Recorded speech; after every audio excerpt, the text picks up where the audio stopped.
नमस्कार फ्रेंड्स, आज आपण करणार आहोत करवंदाचं आंबट तिखट गोड असं लोणचं। हे मी पांढरे करवंद घेतले आहे। या करवंदावर अशी शेंडी असते, ती शेंडी काढून घ्यायची आणि करवंद छान धुवून कोरडे करून घ्यायचे, कापडाने छान पुसून घ्यायचे आणि हे सगळ्याची शेंडी काढून छान करून घ्यायचं। हे बघा, मी छान पुसून घेतले आहेत। हे आता याला दोन भाग करून घ्यायचे, चाकूने याचे दोन भाग करून याच्या आत जी बी असते ती बी काढून घ्यायचं। ती बी जर काढली नाही तर आपल्या पदार्थाला कडवटपणा येतो, म्हणून ही जी काळी बी असते ही काढून घ्यायची। मी दोन भाग केले आहे। तुम्हाला जर याचे 4 भाग करायचे असेल तर तुम्ही 4 भाग पण करू शकता। मी 2च भाग केले आहे। हे बघा, हे असं कट करून याच्यातून ही बी काढून घ्यायची। या प्रकारे आपण सर्व करवंदाचे 2 भाग करून त्यातील सर्व बिया काढून घेणार आहोत। हे बघा, मी हे 1 पाव करवंद घेतले होते, याचे 2 भाग करून मी या सर्व यांच्या बिया काढून घेतल्या होत्या।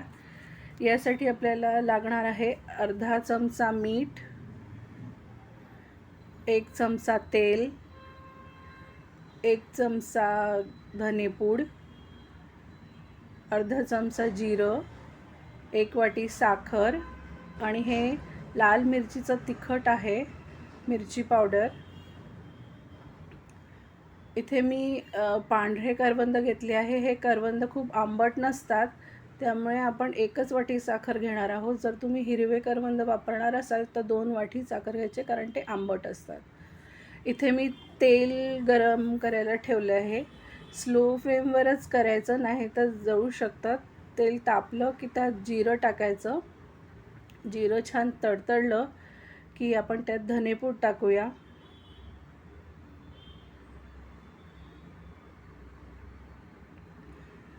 धनेपूड झालं की त्यात आपण तिखट घालणार आहोत। अर्धा चमचा तिखट घालते। तिखट छान झालं की आपण यामध्ये करवंद टाकणार आहोत।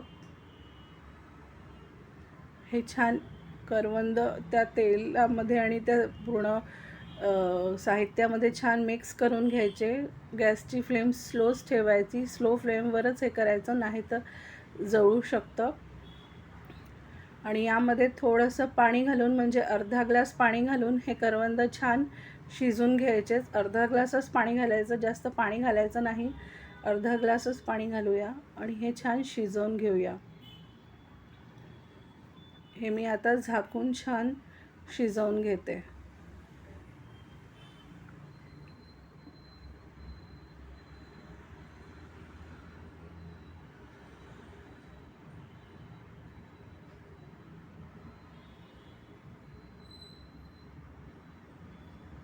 हे बघा, चेक करूया करवंद शिजले आहे का।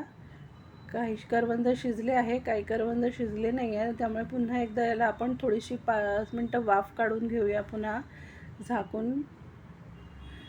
तर 5 मिनटं झाले आहे, करवंद छान शिजले आहे। यामध्ये मी आता 1 वाटी साखर घालते। हे बघा, करवंद छान शिजले आहे। यात आता 1 वाटी साखर घालूया आणि हे छान मिक्स करून घ्यायचं, एकत्र करून घ्यायचं आणि याला 1 तारीचा पाक येईपर्यंत, 1 तारीचा पाक होईपर्यंत हे शिजू द्यायचं।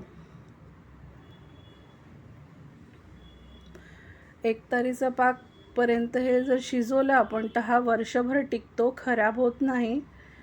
हे बघा, याला छान शिजलं आहे, बबल्स आले आहेत वरती। हे बघा, 1 तारीचा हा पाक तयार झाला आहे।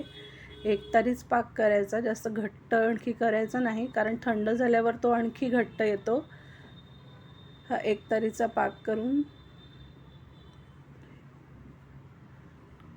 केला की तो वर्षभर हे आपण खाऊ शकतो, खराब होत नाही।